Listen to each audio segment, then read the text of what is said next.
Magandang araw po mga kuwangis ko kung saan sulok ka man ng mundo. Ito ang inyong lingkod, Anton Olson, sa mga kapwa ko OFW dyan sa Middle East, Yumkin, Said. Sa mga hindi pa na nakasubscribe sa akin, please subscribe my channels and like din sa aking mga videos. Ngayon pag-uusapan po natin tungkol dito sa Justice Committee sa impeachment complaint laban kay Marcos Jr. Kasi nga pinag-uusapan na nga doon kung may i-impeach siya or madidismiss ang kanyang reklamo laban sa kanya.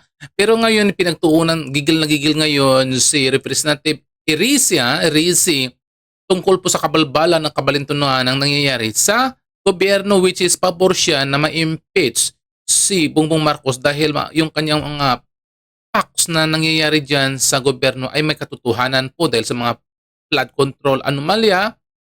Kaso lang sinabi niya rin, maraming daw mga kongresista na nagtatakipan para hindi lang ma-impeach si Bongbong Marcos dahil marong mga katiwalian diyan nangyayari sa gobyerno, pero yung mga kongresista ay nagbibingi-bingian lang kasi nga kakampi nila yung Marcos administration. Pero ito kasi si Congressman Eresi, ang tinitignan niya kung mayroon bang kasalanan ang gobyerno, kung mayroon bang nangyaring mga kakulangan. Pero sa totoo lang, marami pong kakulangan. Kasi nga, hindi po manggagalayad si Representative Erisi kung wala siyang nakikitang mga kakulangan sa gobyerno. Ito o panoorin po natin ang kanyang mga punto de vista ni Congressman Erisi. Natin nahatulan ng Pangulo. Ang tanong lamang ngayon ay ito, kung mapapatunayang totoo ba ang aligasyon, may nagawang impeachable offense ba ang Pangulo? Ang sagot, oo. Ang reklamo ay hindi puro opinyon o konklusyon. May malinaw, tiyak at verifikableng mga katotohanan. Isang malinaw na halimbawa, ang malubhang kapabayaan ng Pangulo sa pagpayag na salaulain ang pambansang budget ng kanyang mga kaalyado. Daan-daang bilyong piso ayon mismo sa reklamo. Pinayagan ang insertions, diversions at manipulasyon. At sa kabila nito, nilagdaan at ipinatupad ang paglalabas ng mga pondong ito.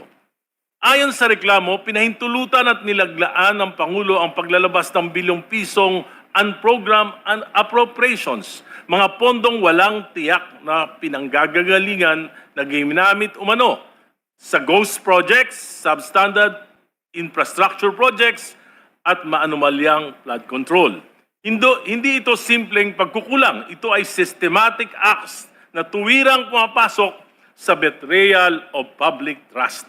Ang reklamo rin ay malinaw na nagsasaad na pinayagan ng Pangulo ang paggamit at pag-divert ng pondo mula sa PhilHealth, PDIC at Foreign Assisted Projects appropriations na nagdulot ng malalaking pagkaantala sa mga flagship projects ng ating bansa. Metro Manila Subway, PNR Elevated Rail at iba pa. Ang epekto nito, bilyong-bilyong pisong nawala dahil sa commitment fees, penalties at price escalation.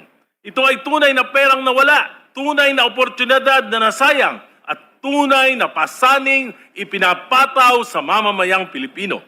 Ang reklamo ay malinaw na sumasagot sa mga batayang tanong. Sino ang gumawa? Ang Pangulo.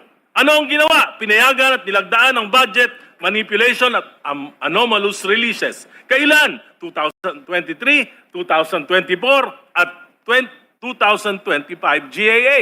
Paano? Sa pag-aproba ng releases at kabiguang pigilan ang diversion ng pondo. Higit sa lahat, may direktang ugnayan ang mga gawain ito sa impeachable offense na betrayal of public trust. Ang mga aligasyon ay grabe. Tinatamaan ang public interest, sinisira ang constitutional order at winawasak ang tiwala ng mamamayan sa pamahalaan. Kung mapapatunayang totoo ang mga ito, may nagawang impeachable offense ang Pangulo. Iyan lang ang dapat nating pagpasyahan sa yugtong ito. Dapat bigyan ng pagkakataon ang mga nagrereklamo na magharap ng mga ebidensya, magsumite ng mga sworn statements at mapatunayan ang kanilang mga aligasyon. Kasabay nito, dapat ding bigyan ng pagkakataon ng Pangulo na ipagtanggol niya ang kanyang sarili. Ito ay hindi pag-uusig. Ito ay due process. Ito ay hustisya para sa nagrereklamo, para sa Pangulo, at higit sa lahat, para sa mamamayang Pilipino na may karapatang malaman, pinabayaan ba? May ginawa bang kasalanan? Pinagnakawan ba tayo? Kapag pinatay ang investigasyon, kung pipigilan ng komiting ito ang pag-usad ng investigasyon, ang magiging imahe ng Kamara ay may pinagtatakpan. Lalo na't maraming mambabatas ang di umano'y nakinabang. Maraming distrito ang biglang nagkaroon ng mga bilyong-bilyong alokasyon.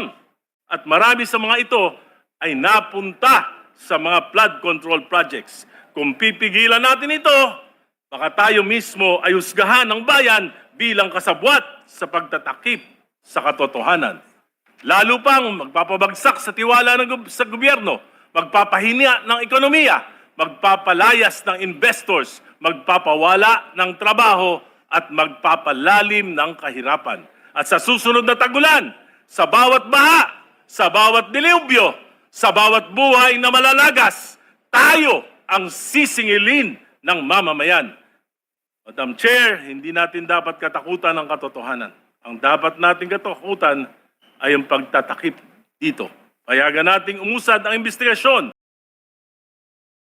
O ayan mga kawangis ko. Diba, totoo naman talaga ang sinabi ni Congressman Erese. Kapag dating ng tag-ulan, sino ba sisisihin? Ang sisisihin lahat ng nakatungtong sa mga matataas na posisyon sa gobyerno. Kung bakit hanggang ngayon hindi pa nabibigyan ng solusyon yung mga flood control. Tapos ngayon, wala nangyayari. Tignan mo, yung dating maingay na usapin tungkol sa flood control scandal, unti-unti nang nawawala sa isipan ng mga tao. Ngayon nakatuon na sila, lagi na lang sa impeachment complaint, lagi na lang sa impeachment complaint dyan sa Kamara. Yun na ang napag-uusapan. Pero yung pinaka-importanting mga issue na nangyayari dito sa bayan ay hindi po nabibigyan ng solusyon. Yan po ang gustong ipahiwatid ni Congressman Erese. Kasi nga, wala kang maririnig sa mga kongresista, ang inyong maririnig na lang, lagi na lang pagtatakip sa kanilang mga amo. Pinagtatakpan niya ang administrasyon. Kahit nakikita nila na ang daming katiwala yung nangyayari, sinasabi nila na wala pong ginagawa ang administrasyon. 'Di ba? Kaya hindi makapagpigil si Congressman Erese ang kanyang damdamin na which is totoo naman lahat-lahat talaga ang nangyayari. Yan po ay lahat po ay galing po sa administrasyon. Sino bang magpipirma yan ng mga budget? Galing po sa administrasyon. Bago nila yan bibitawan ng isang budget, pinipirmahan pa yan at nire-revisado pa yan, nire-revise pa yan, tinitingnan ulit ng administrasyon. Marami ang nakapaligid sa administrasyon. Kaya hindi mo rin nasisisihin niya yung administrasyon kasi lahat mo nangyayari ay galing po sa administrasyon yan. Yung mga tao diyang gumagawa, mga galamay lang yan. 'Di ba? Kaya tignan niyo walang nangyayari sa Pilipinas kasi nga nakikita, ngayon kitang-kita na kaagad na yung mga congressman talaga nagtatakipan talaga. Wala kang maririnig sa kanila na pumapabor na bigyan na may problema yung Marcos administration. Wala, hindi sila pumapabor. Sinasabi nilang walang kasalanan yung Marcos administration. Panay lang daw aligasyon. Kaya bumaba ang ratings niya, hindi ba nila matanggap na ang baba ng ratings ng Marcos administration. Ibig sabihin, hindi na siya gusto ng taong bayan. Tapos ngayon pagtatakpan ng mga kongresista. So yan muna yung natin sa ngayon sa araw na to mga kababayan ko, mga kawangis ko dyan. Kung sino pa dyan hindi pa nakasubscribe sa aking channel, please subscribe my channel and like din sa aking mga videos. And sa ngayon, masalam and bye-bye.